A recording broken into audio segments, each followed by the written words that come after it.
الحمد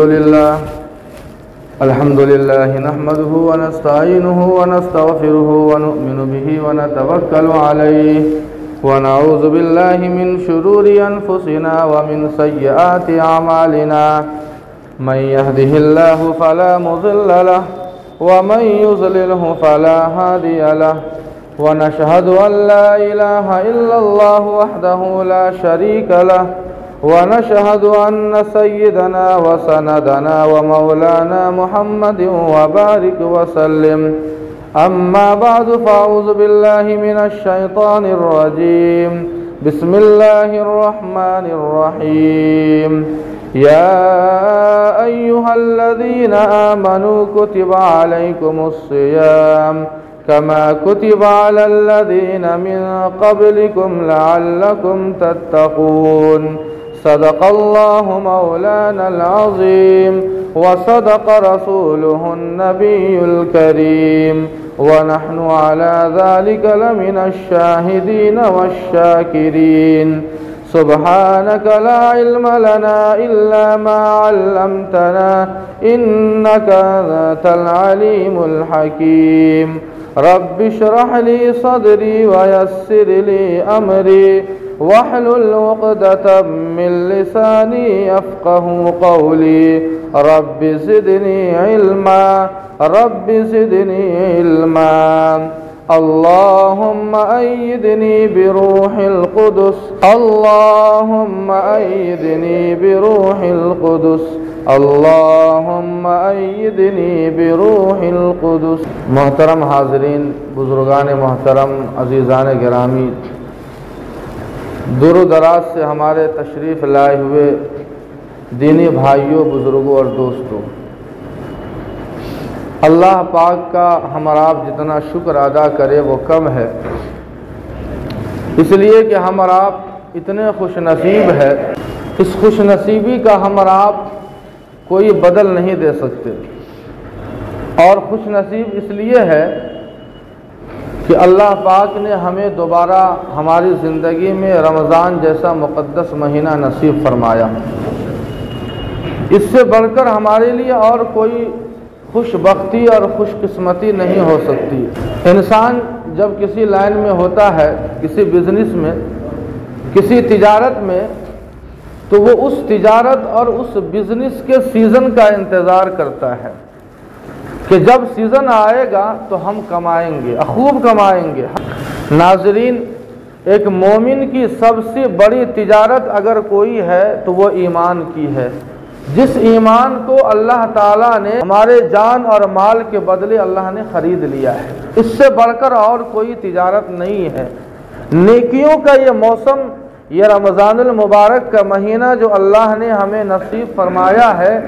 اس مہینے کے آنے پر اور ہمیں ملنے پر ہم اور آپ اللہ کا شکر ادا کریں کہ اللہ پاک نے ہمیں دیا ہے،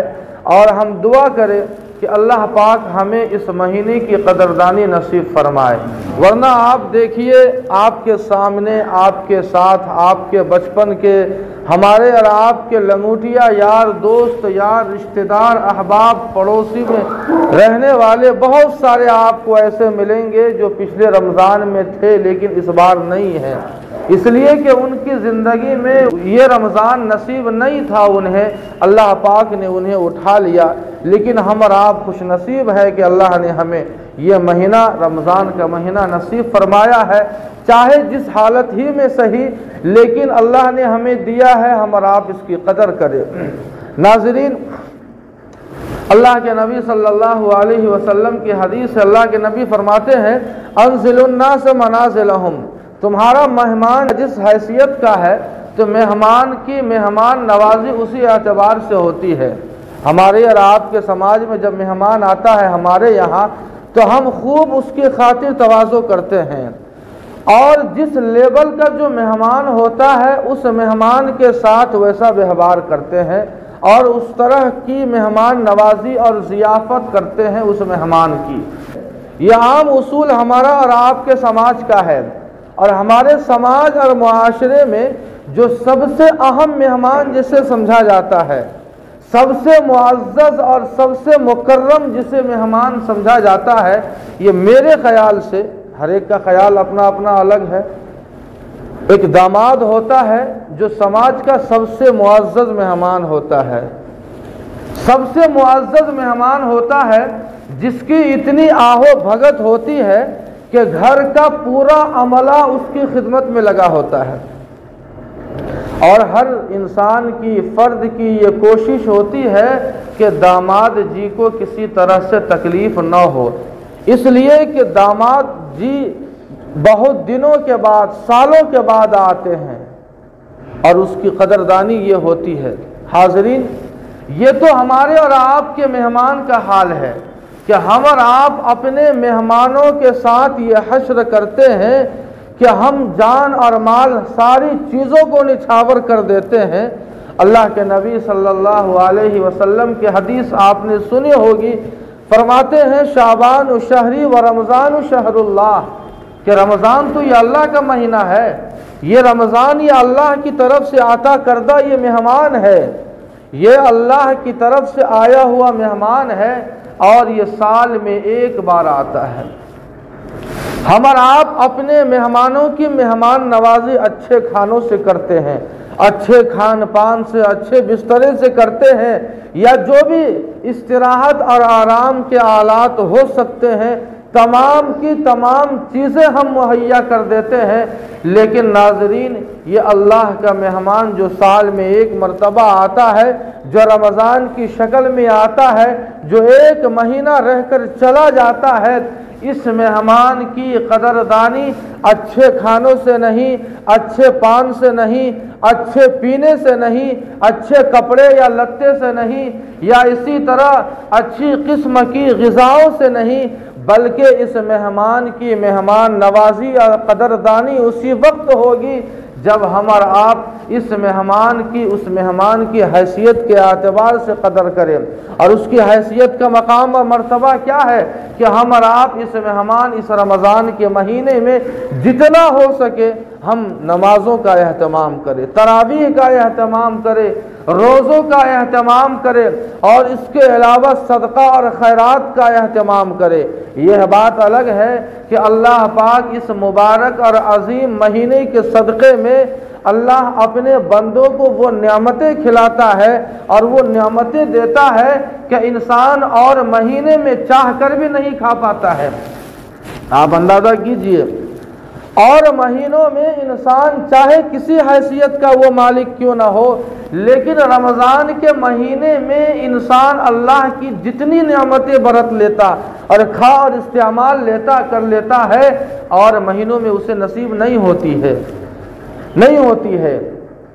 جبکہ ایک بات پر آپ اندازہ کیجئے، غور کیجئے کہ اس مہینے میں انسان کی مالی آمدنی کم ہو جاتی ہے، اس لیے کہ روزے کا موسم ہوتا ہے، روزے کی حالت ہوتی ہے، انسان کام کم کرتا ہے، آرام زیادہ کرتا ہے، آمدنی تو کم ہے لیکن خرچہ زیادہ ہے۔ اب غور کیجئے، پتہ نہیں چلتا ایک غریب سے غریب انسان کیوں نہ ہو، ایک غریب انسان کیوں نہ ہو، لیکن اس کے دسترخوان پر افطاری کے وقت وہ اتنے قسم کی نعمتیں ہوتی ہیں کہ وہ انسان کبھی سپنے بھی نہیں سوچ سکتا ہے۔ یہ اللہ کی مہربانی ہے، اس مہینے کے بدلے، اس مہینے کے صدقے اللہ پاک ہمیں نصیب فرماتے ہیں۔ اس مہینے کی خصوصیت ہی یہی ہے، اللہ پاک نے اس مہینے کے روزے کو فرض کیا ہے، 30 روزے کو اللہ تعالیٰ نے فرض کیا ہے۔ یاد رکھے، جو مسلمان عاقل ہے، بالغ ہے، چاہے وہ مرد ہو یا عورت ہو، اس 30 روزے کو رکھنا لازم اور ضروری اور فرض عین ہے۔ ہم اور آپ اس سے بہت سستی برتتے ہیں، انسان اس حد کو پار کر جاتا ہے، بلوغت کی حد کو، روزہ فرض ہو گیا لیکن وہ روزہ نہیں رکھتا ہے، آخر پتہ نہیں کیا وجہ ہوتی ہے۔ لیکن ہم اور آپ یاد رکھیں، اس کی بڑی سزا ہے، اللہ تعالیٰ نے اس کی بڑی وعید قرآن اور احادیث کے اندر بیان فرمائی ہے۔ ناظرین، اللہ پاک نے اس مہینے میں جو سب سے اہم 2 عبادتیں ہمارے لیے دی ہے وہ 2 ہیں، ایک دن کی اور ایک رات کی۔ دن کی عبادت روزہ ہے اور رات کی عبادت وہ تراویح ہے۔ عجیب اللہ کی حکمت دیکھیے کہ اللہ پاک نے دونوں عبادتوں کو فرض نہیں کیا ہے، ایک کو فرض کیا ہے۔ رات دن کی جو عبادت ہے جسے ہم اور آپ روزہ کہتے ہیں، اللہ نے اسے فرض کیا ہے، لیکن رات کی جو عبادت ہے جسے ہم اور آپ تراویح کے نام سے یاد کرتے ہیں، اللہ پاک نے سورہ مزمل کے اندر ارشاد فرمایا قم اللیل الا قلیلا نصفہ او انقص منہ قلیلا۔ اللہ پاک نے اب اپنے نبی کو حکم دیا کہ اے میرے محبوب، آپ رات کے حصے کے اندر میری یاد کیجئے، میرے ذکر کے اندر مشغول ہوئیے۔ یہ دو عبادت ہے رمضان کی، اہم عبادت، خاص اور اہم عبادت، لیکن دونوں کو اللہ نے واجب نہیں کیا، ایک کو فرض کیا ہے اور ایک کو سنت قرار دیا ہے۔ رمضان المبارک کے روزے کو اللہ تعالیٰ نے جو فرض کیا ہے، ہم اور آپ ذرا یہ سمجھیں کہ آخر اس کی فرضیت کب نازل ہوئی اور کس طرح سے پس منظر کیا ہے، تھوڑا اسے ہم اور آپ سمجھتے ہیں۔ اہل عرب روزے کی حیثیت اور حقیقت سے ناواقف تھے، چونکہ حضرت ابراہیم علیہ السلام کے زمانے کو گزرے ہوئے کئی سو سال ہو چکے تھے اور عبادتوں سے تو واقف تھے، لیکن روزے کی حقیقت سے واقف نہیں تھے۔ وہ خود روزہ نہیں رکھتے تھے، وہ گھوڑوں کو روزہ رکھواتے تھے۔ اہل عرب کے یہاں اللہ کے نبی صلی اللہ علیہ وسلم کے نبی بننے سے پہلے اور مدینہ ہجرت کرنے سے پہلے اہل عرب کا یہ معمول تھا کہ وہ روزہ خود نہیں رکھتے تھے زمانے جاہلیت میں، اور عبادت تو کرتے تھے، صدقہ خیرات ہو، نماز ہو یا حج وغیرہ ہو، طواف ہو، یہ ساری عبادتیں کرتے تھے، لیکن روزے کی اہمیت اور حقیقت سے نابلد اور ناواقف تھے۔ وہ خود روزہ نہیں رکھتے بلکہ اپنے گھوڑوں کو وہ روزہ رکھواتے تھے، بھوکا اور پیاسا رکھواتے تھے۔ اس کی وجہ ہے چونکہ زمانے جاہلیت کے حالات اور منظر آپ نے سنا اور دیکھا ہوگا، کتابوں میں پڑھا ہوگا، تو آپ کو معلوم ہوگا کہ اہل عرب لوٹ مار اور چوری اور اس کے علاوہ ڈکیتی میں بہت آگے تھے۔ یہی مشغلہ تھا، زمانے جاہلیت تھی، کوئی روشنی نہیں تھی، کوئی ہدایت، کوئی ایمان نہیں تھا، کوئی حلال کوئی حرام، کچھ نہیں تھا۔ اور جانتے ہیں جو انسان لوٹ اور مار اور چوری اور ڈکیتی میں رہتا ہے، آج کے زمانے میں دیکھ لیجئے، شاہراہ اور روڈ پر چلتا ہوا جب ڈکیت یا چور چلتا ہے تو سب سے تیز رفتار گاڑی ہوتی ہے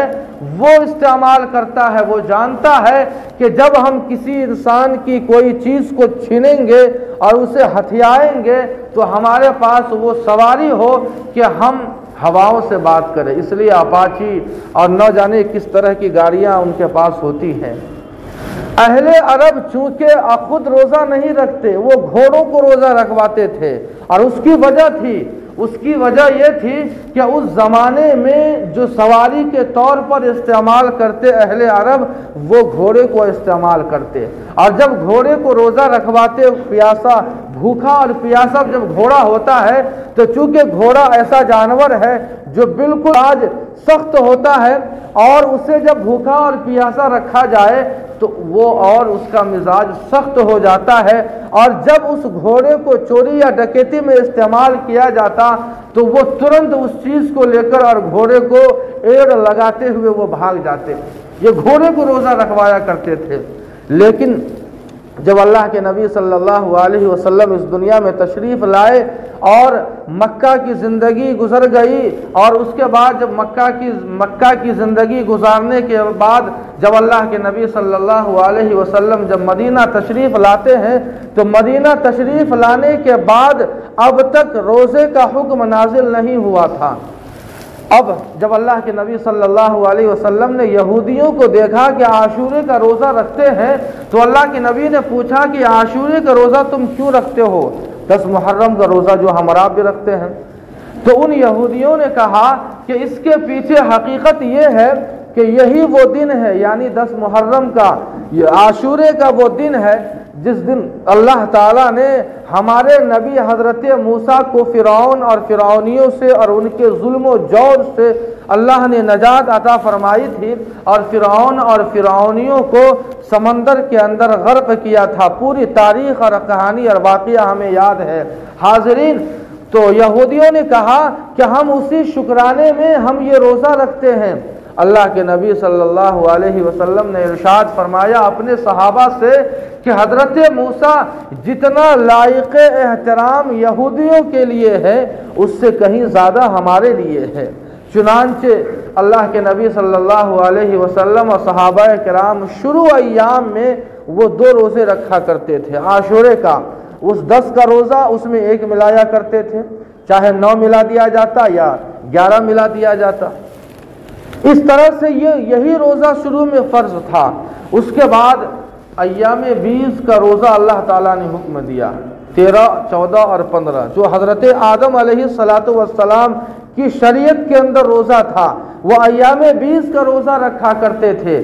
اصل مقصد یہ تھا چونکہ رمضان کا روزہ 30 روزہ ہوتا ہے اور جون جولائی کا روزہ ہوتا ہے، کتنی پریشانی ہوتی ہے ہم اور آپ خود اندازہ کیجئے۔ لیکن عرب کی زمین جو تپتی اور ریتیلی زمین ہے، وہاں کی گرمی کا عالم اگر پوچھنا ہو تو آپ حجاج کرام سے پوچھ لیجئے کہ اگر طواف کرتے ہوئے یا کوئی ارکان ادا کرتے ہوئے اگر پاؤں سے اگر چپل یا جوتا چھوٹ جائے اور اسے لینے میں اگر 1 منٹ لگ جائے تو پاؤں میں چھالے پڑ جاتے ہیں۔ یہ گرمی کا عالم تھا،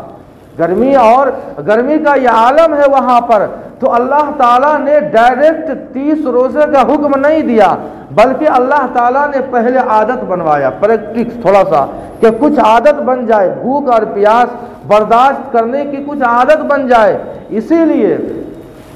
اللہ کے نبی صلی اللہ علیہ وسلم نے ہمیں یہ حکم دیا ہے کہ رمضان کے روزے سے پہلے شعبان میں آپ روزہ رکھیے، کچھ روزے، 1 روزہ، 2 روزہ، 4 روزے، جتنا ہو سکے، تاکہ آپ کے اندر بھوک اور پیاس کو برداشت کرنے کی صلاحیت جب پیدا ہوگی تو 30 روزے ہمیں مسلسل رکھنا ہے، نہ پانی پینا ہے، نہ کھانا کھانا ہے، کچھ نہیں، ساری چیزوں کو ہمیں برداشت کرنا ہے۔ جب پہلے سے کچھ برداشت کا مادہ ہوگا تو ہم روزے 30 روزے کو ہم بآسانی سے ہم رکھ سکتے ہیں۔ چنانچہ اللہ تعالیٰ نے اللہ کے نبی صلی اللہ علیہ وسلم اور صحابہ کرام شروع میں عاشورے کا روزہ اور ایام 20 کا روزہ رکھتے، اس کے بعد اللہ تعالیٰ نے اسے نفل اور سنت روزوں میں قرار دیا، اور اس کے بعد قرآن پاک کی یہ آیت نازل ہوئی اور 30 روزے کو اللہ تعالیٰ نے فرض قرار دیا۔ یہ امت مسلمہ کے اندر اللہ نے یہ 30 روزے کو اللہ تعالیٰ نے فرض کیا، اور اس کے بعد سے یہ آج تک یہ 30 روزہ یہ جاری ہے۔ جب مدینہ ہجرت کر کے آئے تو دوسرے سال سن 2 ہجری کے اندر شعبان کے مہینے میں اللہ تعالیٰ نے روزے کو فرض کیا، اور اسی وقت سے یہ 30 روزہ آج تک چلا آ رہا ہے۔ اس 30 روزے کو کہاں سے اللہ تعالیٰ نے لیا؟ اس 30 روزے کو کہاں سے اللہ نے اخذ کیا ہے؟ اس کے پیچھے بھی ایک چھوٹی سی حقیقت ہے۔ سیدنا حضرت آدم علیہ نبینا علیہ السلام کے جنت سے نکالنے کا واقعہ آپ کو یاد ہوگا۔ اس واقعے کو ریپیٹ کیجئے اور یاد کیجئے۔ جب اللہ حضرت آدم علیہ السلام اور حضرت حوا کو جب اللہ تعالیٰ نے دنیا میں بھیجا، تو جب اللہ تعالیٰ نے حضرت آدم حضرت حوا سے جو لغزش ہو گئی تھی، چھوٹی سی مس کہیے، لغزش ہو گئی تھی، اس کے سزا کے طور پر اللہ نے دنیا میں بھیج دیا، چونکہ اللہ کو دنیا بسانا تھا، اور اللہ نے اس غلطی کو معاف کر دیا۔ شکرانے میں حضرت آدم علیہ السلام نے 30 روزے رکھے تھے، اللہ تعالیٰ نے اسی 30 روزے کو امت محمدیہ کے اوپر فرض کیا، اور اللہ نے جس طرح 5 نمازیں پڑھنے کی وجہ سے اللہ 50 روزوں کا ثواب عطا فرماتے ہیں، اسی طرح اگر شعبان کا یا رمضان کے اگر 29 ہی اگر روزے کیوں نہ ہو، لیکن اللہ تعالیٰ اسی 30 روزے کا ثواب عطا فرماتے ہیں۔ اور اس مہینے کی خصوصیت یہ ہے کہ اللہ پاک اس مہینے کے اندر جو فرض عبادات ہے اس ایک فرض عبادت کے بدلے اللہ تعالیٰ 70 فرضوں کا ثواب عطا فرماتے ہیں، اور جو سنت اور مستحب عمل ہے اس رمضان کے صدقے میں اللہ پاک اسے فرض عبادت کا ثواب اللہ تعالیٰ اسے فرماتے ہیں۔ حضرت سلمان فارسی کی ایک لمبی حدیث ہے، فرماتے ہیں کہ جب شعبان کا آخری موسم آخری دن ہوتا تو اللہ کے نبی ہمیں ایک چھوٹا سا خطبہ دیتے۔ خطبنا رسول اللہ صلی اللہ علیہ وسلم فقال یا ایھا الناس قد اظلکم شہر عظیم شہر مبارک۔ اللہ کے نبی صلی اللہ علیہ وسلم اپنے صحابہ سے کہتے کہ اے میرے صحابہ، ایک ایسا مہینہ آنے والا، سایہ فگن ہونے والا ہے، آنے والا ہے جو بڑا عظیم مہینہ ہے، شہر عظیم۔ یہ مہینہ اتنا عظیم الشان مہینہ ہے کہ اس مہینے کے مقام کا یہ حال ہے کہ اللہ پاک اس مہینے کے استقبال میں پورا سال جنت کو سنوارتے ہیں۔ ابھی عید ہوئی نہیں، شوال کا مہینہ شروع ہوا نہیں، اور ایک سال کے بعد رمضان کا مہینہ آنے والا ہے۔ اللہ تعالیٰ اس مہینے کے سواگت اور استقبال میں پورا سال رمضان کو سنوارتے ہیں۔ جس طرح ہمارے یہاں مہمان آ جاوے تو ہم گھر کو سنوارتے ہیں، سجاتے ہیں، بسترا کو، آنگن کو، دوار کو، گھر کو، ساری چیزوں کو سنوارتے ہیں، اسی طرح اس مہینے کی عظمت کا یہ حال ہے کہ اللہ پاک پورا سال جنت کو سنوارتے ہیں محض اس مہینے کے استقبال میں۔ شہر عظیم شہر مبارک، یہ مہینہ بڑا مبارک والا مہینہ ہے، یہ مہینہ بڑا مبارک مہینہ ہے۔ اس مہینے کے اندر اللہ پاک اپنی خاص رحمت اور برکتوں کا نزول فرماتے ہیں۔ یہ نیکیوں کا مہینہ ہے، نیکیوں کا سیزن ہے، انسان جتنی چاہے نیکیاں کما سکتا ہے، لیکن افسوس صد افسوس یہ ہمارے لیے کہ رمضان کا موسم آنے کے باوجود بھی ہمارا اور آپ کا حال نہیں بدلتا ہے، جبکہ اس مہینے میں اللہ تعالیٰ شیاطین کو قید کر دیتے ہیں، اور اس کا نتیجہ ہے ہمارا برابر یہ کہتے ہیں کہ جب شیاطین کو قید کر دیا جاتا ہے تو پھر ہم اور آپ اپنی بدعمالیوں پر کیوں قائم ہے؟ اس لیے کہ ہمارا نفس جو شیطان اندر بیٹھا ہوا ہے وہ ہمیں گناہوں پہ ابھارتا ہے، اور شیاطین کو جب قید اللہ کر دیتے ہیں تو اس کا فائدہ یہ ہوتا ہے کہ اور مہینوں کے اور دنوں کے مقابلے اس مہینوں میں نمازیوں کی تعداد بڑھ جاتی ہے۔ آپ دیکھ لیجئے قرآن کی تلاوت بڑھ جاتی ہے، اسی وجہ سے کہ اللہ نے شیطان کو قید کر دیا، اور بدعمالیوں پر ہم اسی لیے قائم رہتے ہیں کہ ہمارے دل کے اندر جو خناس بیٹھا ہوا ہے، من شر الوسواس الخناس جو قرآن میں فرمایا، وہ خناس سے مراد یہ نفس ہے جو شیطان کا مرید ہے، جس پر شیطان نے پورا سال محنت کیا ہوتا ہے، اور شیطان تو خود اپنا قائد ہے، لیکن یہ اس کا مرید، اس کا چیلا، یہ ہمارے اوپر محنت کرتا رہتا۔ الغرض کہنے کا صرف اتنا مقصد ہے کہ اللہ پاک نے ہمیں یہ مہینہ دیا ہے، پتہ نہیں یہ مہینہ دوبارہ ہمیں نصیب ہو یا نہ ہو، اس لیے ہمارا آپ اس مہینے کی جتنی قدردانی ہو سکے ہمارا کرے۔ اللہ پاک سے دعا ہے کہ اللہ پاک ہم سبوں کو اس مہینے کی قدردانی نصیب فرمائے۔ وما علینا الا البلاغ۔